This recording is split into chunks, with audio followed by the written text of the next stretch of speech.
Salut à tous, bienvenue dans cette nouvelle vidéo. Nono est avec nous, salut Nono.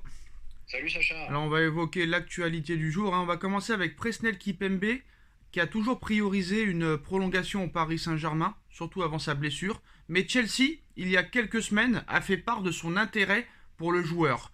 Donc ça veut dire que la blessure jusqu'au mois d'octobre minimum de Presnel Kipembe va annuler l'intérêt de Chelsea obligatoirement.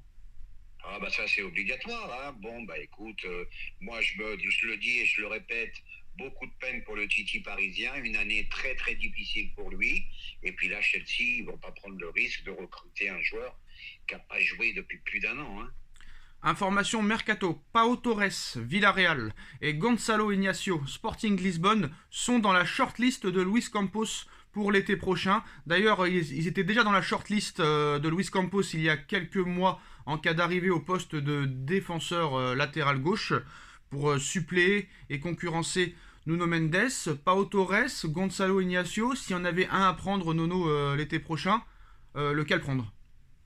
Ah bah je vais te dire, bah Nuno Mendes, pour lui prendre sa place, faudra se lever de bonne heure. Je trouve qu'on n'en parle pas assez. Pour moi, c'est un véritable phénomène. Quant à Campos, eh ben Campos, j'ai l'impression que son carnet d'adresse, c'est que le Portugal. Alors Pau Torres c'est Villarreal, donc c'est pas un portugais. Gonzalo Ignacio Sporting, bon Leonardo c'était pareil, hein. Leonardo c'était toujours en Italie. Le problème c'est que Nuno Mendes est souvent blessé, donc il serait de bonne aloi, surtout que Bernat n'est plus au niveau, il serait quand même de bonne aloi de prendre une bonne doublure, qui pourrait jouer souvent vu que Nuno Mendes est souvent blessé. Ah bah très important, Donc, doublure. donc Une lequel des doublure deux pour prendre? Nuno Mendes, il t'arrive un pépin, t'es content de l'avoir. Alors lequel des deux prendre, hein, parce que les deux ont du talent, les deux sont des bons joueurs. Moi j'aurais une préférence pour Gonzalo Ignacio, même si Pau Torres est très très bon, mais j'aurais une petite préférence pour le portugais. Après voilà, on ne sait pas réellement ce qu'ils peuvent valoir au Paris Saint-Germain. On connaît un petit peu ce qui se passe au PSG, ils sont très bons dans les autres clubs, et ils arrivent à Paris, mettent plus un pied devant l'autre, à part quelques joueurs. Mais Eh bon, ben, à part Nuno, par exemple, eh ben oui, une petite préférence pour le portugais. moi je préférais par exemple un joueur comme Guardiol ou des trucs comme ça, tu vois, ce serait plutôt pas mal. Eh ben oui, je pense aussi que c'est surtout la charnière qu'il faut renforcer. Surtout s'il continue avec une défense à 3, il t'arrive un pépin, là t'as plus personne, hein. Bah déjà, il a même pas anticipé la blessure de Kipembe. Il pourrait y avoir d'autres blessures qui pourraient arriver dans les prochaines semaines. Donc tu vas devoir te débrouiller avec ce que tu as. Donc voilà pour les infos mercato concernant le Paris Saint-Germain. D'ailleurs, Klopp veut tout changer l'été prochain, Nono. Et Liverpool pourrait faire une offre pour Kylian Mbappé. Kylian Mbappé qui sera en fin de contrat à l'été 2024 officiellement. Il est le seul décideur pour activer cette année en option jusqu'en 2025. Mais en 2023, il sera officiellement à un an de la fin de son contrat. Le Real Madrid ne devrait pas faire de proposition normalement, à moins qu'un autre club arrive. Chelsea pourrait aussi donner un montant excessif à Paris pour Mbappé. Liverpool qui veut tout changer et qui a aussi les liquidités. Est-ce qu'un départ de Mbappé cet été pourrait avoir lieu et pas forcément au Real Madrid? Ah ben moi je vais te dire, hein, moi Liverpool c'est mon favori s'il y a départ de Mbappé. Je dis bien s'il y a départ. Je pense que la famille a toujours eu des bons contacts avec Klopp et Liverpool. Et au Real de Madrid, j'y crois plus du tout. Ouais, mais il y a un problème pour Liverpool, Nono, même pour Chelsea, c'est qu'il y a de très grandes chances que ces deux équipes-là ne participent pas à la Ligue des Champions la saison prochaine. Ah ben là, ça serait le hic, ça serait vraiment le hic pour que ça se fasse pas. Bon, moi je suis pas d'accord avec toi, hein. Je pense que c'est toujours le Real Madrid le grand favori, surtout s'il y a un retour de Zinedine Zidane l'été prochain, parce que pour Zidane, hein, ce sera soit le Paris Saint-Germain, soit le Real Madrid. Condition pour que Carlo Ancelotti reste, minimum une finale de Ligue des Champions, c'est comme ça, parce que voilà, le championnat ça va être compliqué. Le Barça a perdu le week-end dernier et le Real Madrid n'en a pas profité, donc ça va être très compliqué pour rattraper le Barça en Liga. T'as encore la Coupe d'Espagne, match aller-retour en demi-finale là contre le Barça. C'est sûr que si Ancelotti passe le Barça et gagne la Ligue des Champions, on va en finale, peut-être qu'il pourrait rester. Par contre, si jamais le Real se fait par exemple éliminer contre le Barça là en Coupe d'Espagne et que le Real ne va pas au bout en Ligue des Champions, il y a de fortes chances que Carlo Ancelotti saute et le probable retour de Zidane sera évoqué. Alors du côté de Madrid, hein, la tendance est plutôt à l'oubli, hein, et au pardon, même si le feuilleton de l'été dernier a mal été digéré. La plupart des supporters et des médias madrilènes espèrent encore accueillir Mbappé dans leur club dans les années à venir, Mais pas tous, hein. Par exemple, il y a un média de El Chiguirinto TV, par exemple, qui a été très dur avec Mbappé. Si un escroc comme Mbappé te trompe, c'est la faute de l'autre. Mais si tu tombes 2 fois dans le piège, c'est de ta faute. Petite information de service, ne te laisse pas berner par un escroc de l'amour parce que la seule chose qu'il veut c'est ton argent et pas ton cœur, a-t-il ainsi écrit dans Libertad Digital, avec une comparaison avec les relations amoureuses très sévères. Donc tu t'es fait, on va dire, enfiler à l'époque de Monaco, tu t'es fait enfiler l'été dernier, tu peux pas te faire enfiler une 3e fois quand tu t'appelles le Real. Qu'est-ce que tu penses de ça? Est-ce que le Real vraiment... Moi, je pense que le Real va revenir à la charge, moi. Mais je pense qu'ils vont attendre 2024 quand il sera libre. Mais est-ce que tu penses que le Real pourrait revenir quand même à la charge cet été, par exemple? Eh ben moi, contrairement à toi, moi Mbappé au Real, j'y crois pas du tout. Pour quelle raison? Parce que ils arrêtent pas de gagner la Ligue des Champions presque tous les ans. Voilà. Donc ça veut dire quoi? Ça veut dire qu'on peut faire sans Mbappé.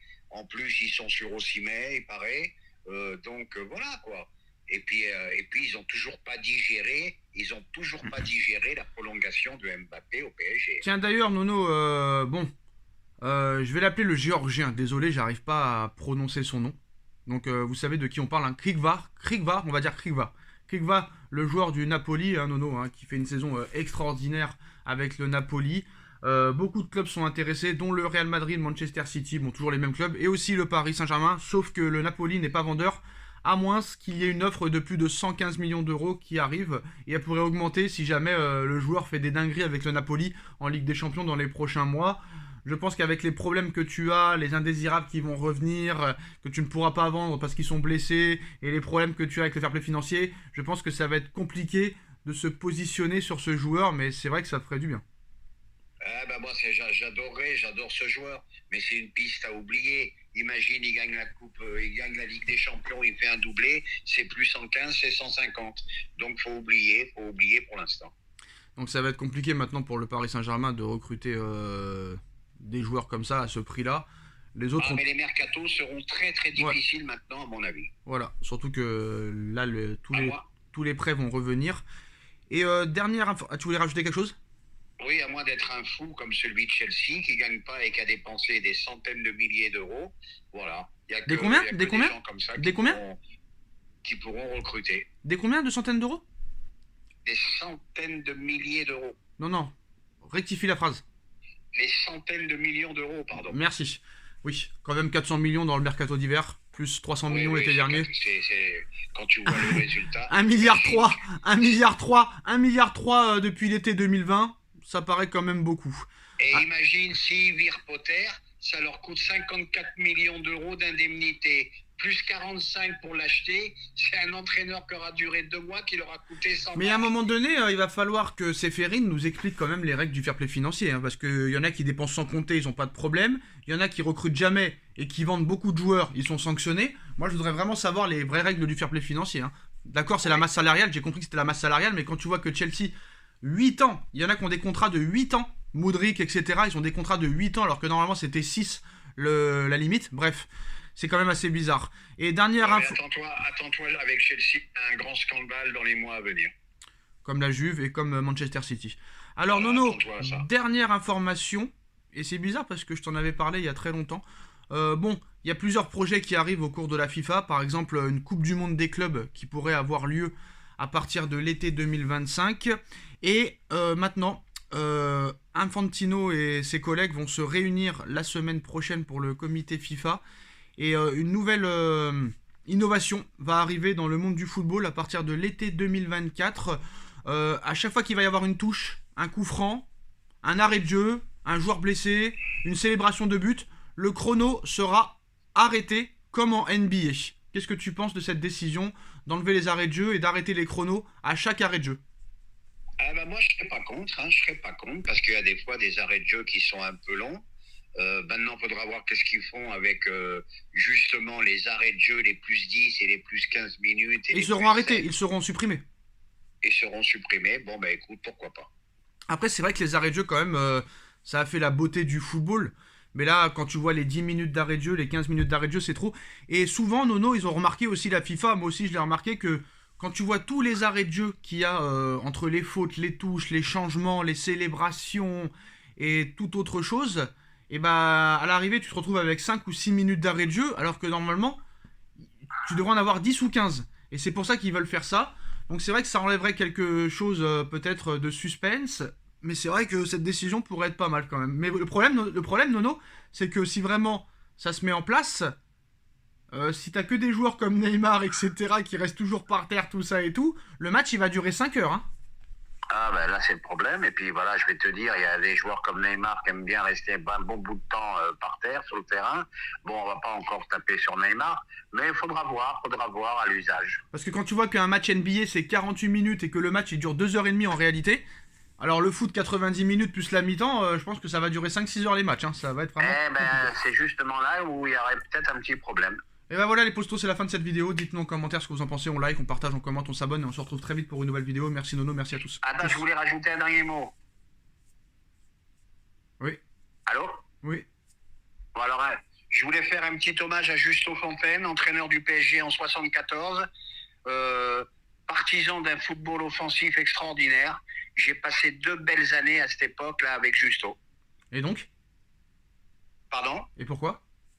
Et parce que Justo est décédé aujourd'hui. Ah bah ça faut le préciser, hein. Si on n'est pas au courant, Nono, il faut le préciser. Ah ben tout le monde le sait, c'est dans tous les journaux aujourd'hui. D'ailleurs ce serait bien de évoquer ça avant que je dise au revoir à tout le monde. Mais bon, ça arrive, l'erreur Eh ben est ça m'est humaine. venu d'un seul coup, Sacha. Désolé. Juste Fontaine aussi, t'as pas précisé, Nono, meilleur buteur sur une seule Coupe du Monde. Hein. Meilleur buteur, 13 buts en Coupe du Monde en 58. Et personne n'a jamais fait ça. Bon, c'est vrai que c'était pas le même football, il n'y avait pas le hors-jeu, etc., etc., etc. Mais bon, quand même, c'est à signaler. Et puis, paix à son âme. Tchuss! Tchuss!